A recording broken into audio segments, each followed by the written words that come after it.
Climate adaptation, climate resilience, climate mitigation will require the engagement of everyone. Everyone needs to be involved in this global problem that we're facing with climate change. And how can we do that? How can we leverage that?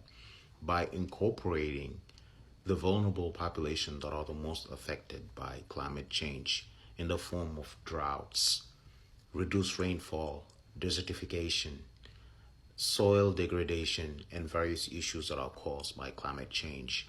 So, what needs to be done? About $400 billion is being invested into aid and various rural development projects, such as water project and reforestation. But are these funds going to the project?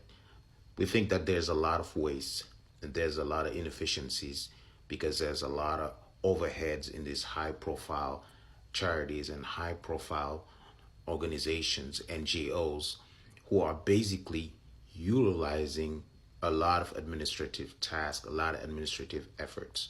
So much of that funding is diluted.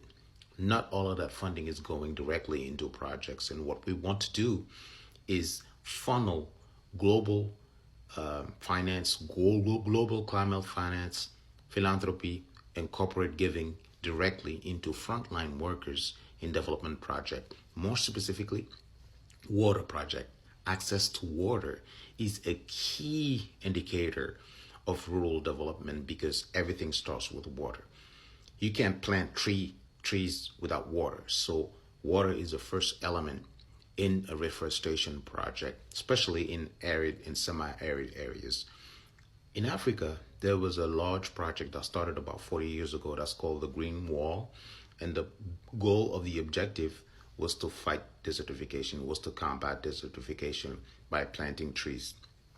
One thing about reforestation is that it combines mitigation, resilience, and adaptation. Typically, those are broken down into three different sectors, but with reforestation, you are combining 6 sustainable development goals into one. You're addressing the end of poverty, because trees can bring this vulnerable population out of poverty, because trees can generate fruits, vegetables, spices, or other commodities that this population can sell.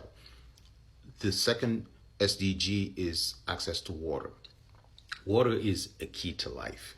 Without water, there's just no life. So I'm not gonna have to dig into that. It's pretty much obvious. Another SDG is biodiversity, which is life on land.